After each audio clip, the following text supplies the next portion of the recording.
Bacon. Bacon. Small bacon. All right, hey, welcome to another edition of JTJU, where we all try to be just a little better at the game of Clash of Clans. I've got another video for you, I guess. New format. I'm always doing new formats. I guess it's just an active mind. But this one's called See, Build, Do. And it's under the theory that everybody out there likes to slam out these 3-star videos and be like, la la, and it's not them usually that's doing them, for one. And two, it's one base, right? And since like when you're in a clan war, the one base is never the base that you saw in the video. Not exactly. If you're lucky, you kind of have a similarity, but otherwise it's kind of like a rough pattern that you can think about. So what we want to do is look at a 3-star, kind of look for themes like you see in our one tree, where we kind of begin to understand what base characteristics are enabling that attack. Then we're going to build that army. That's the build step. Then we're going to go do it. And we're going to probably fail 99% of the time because I suck and me on video sucks worse. But in the process of sucking, we will see kind of in a 30, because when you do a raid, you got 20 seconds to you're really testing your memory of the attack and the techniques and stuff. And so you can see very quickly where your attack unwinded, the techniques that you need to work on, and also whether your jump reaction of how to use that build would have worked for that base and what was right and what was wrong. So let's try it out. Let's try this out. All right. I will show you first the attack that I'm thinking about trying to see, build, do. Let's see here. This is the guy. So we got a 3-star on this. I mean, it's a Town Hall 11, kind of rushed. Eagle 1. Base walls are low. Heroes are okay. They're like a Town Hall 9 max. So basically they jumped from 10 to 11. Base is oblong. Single and a multi. So yeah, and then also we've got exposure to the Queen and an AD here.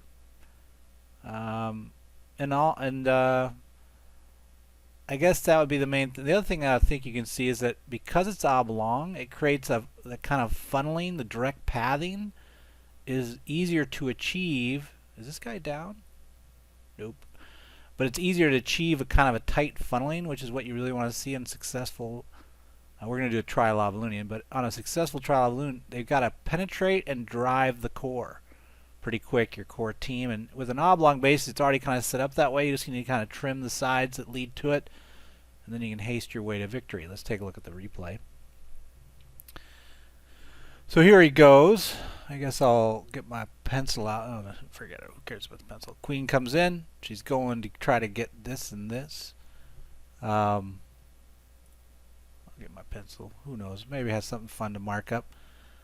One key you'll notice is he uses. You have to plan ahead for the, if you're going to engage the queen with your QWalk, you need the raise down beforehand, and he did, or she, who knows? No, it's he.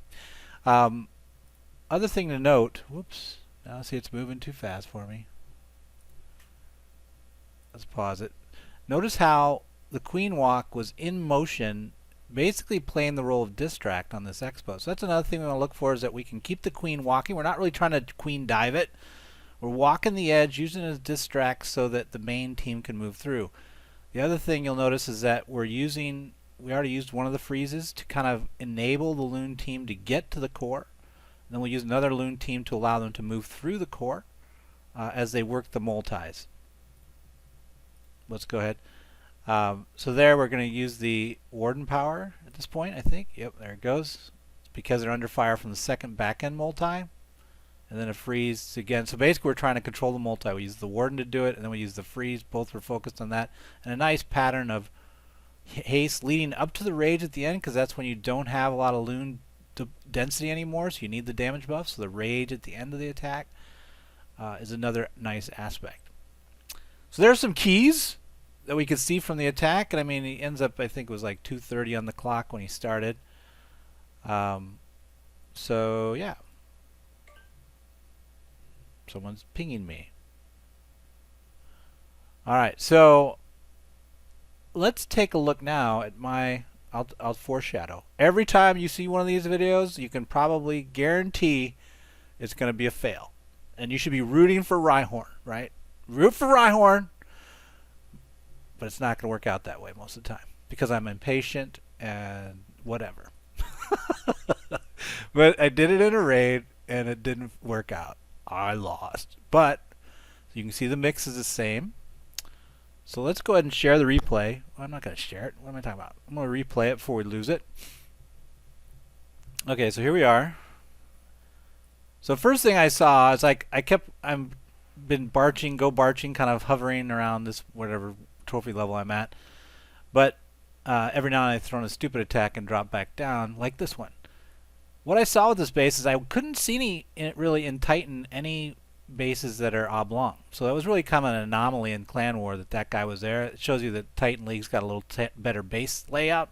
Saw a lot of these, a lot of symmetrical bases. Nothing giving me really easy tracking. But what that attack did, creating a funnel, could have happened here, right? If this queen walk works out, she's going to run this edge, take the queen out as she walks. That's what I saw. I saw AD and queen could get taken out.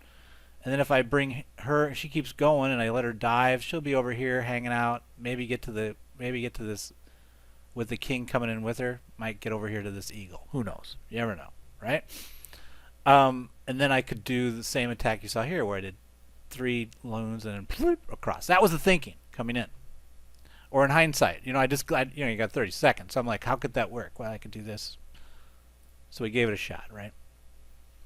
So down goes my healers, and I'm like, oh, let's throw the warden in for fun. Now, why is that a bad idea? Now, that is actually muscle memory from a different type of attack, where it's like, yeah, we want to buff her up. But if you're going to be bringing your loons from a different angle, right, this is a mistake. So mistake number 1. We want the warden with the stuff we're going to protect from the multi, which is over here. Dang it.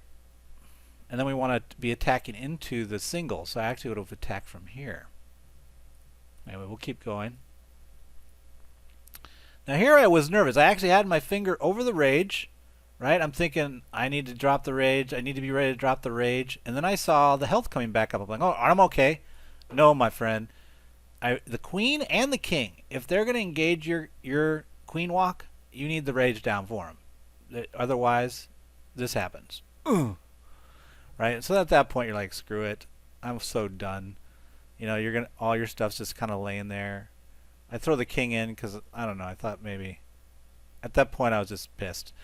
But so, you know, the interesting thing was, now look at the base again, though. So if I would have actually done, putting the warden down was a mistake, and the not dropping the rage is a mistake. But if I had done those things, you can see how that queen walk would have cleared this side. I would have had a nice line this way. See how it's a little narrow over base? It becomes an oblong base, kind of like the base was. So that's a win, right? And notice also time on the clock. I think it was, you know, one could debate if I would ever gotten to the artillery, but I bet I could have, and I think she would have stalled out and started banging on the wall right here because of this turn. Like they wouldn't have pulled to this, but you would have banged through here and she would have been at this location, but I would have gotten that AD. So I would have had 2 ADs down, flowing to mid. Hit the wrong side, but I could have been flowing to mid right here. And the only thing that I need to do, notice here with my pissed off deployment, is that where I'm just banging my fingers on the screen, is that if I would have done the right deployments by defense, I should have gone this side first a little. So hound, and then this edge, right? Or maybe here. But what I want to create is a funnel where I can run at them. So maybe it was to be this one. Hound, loon action here, and then loon action here from the mid to kind of push the mid with a core team. Could be pretty good, right? And then use the last loon on the backside to tie it up, and then we'd use our freeze as it comes into crossing area, and then we'd use warden, and then we'd use freeze. So that's what I kind of should have done. Didn't do it, but yeah, maybe we'll try it again. So there you have it. See, build, do, and then cry. Hope it helps. Talk to you guys later. Don't touch that, Larry. Touch it, Larry. You know you want to. Larry, don't touch Larry, that. do it. Do it, Larry. Larry! Yes!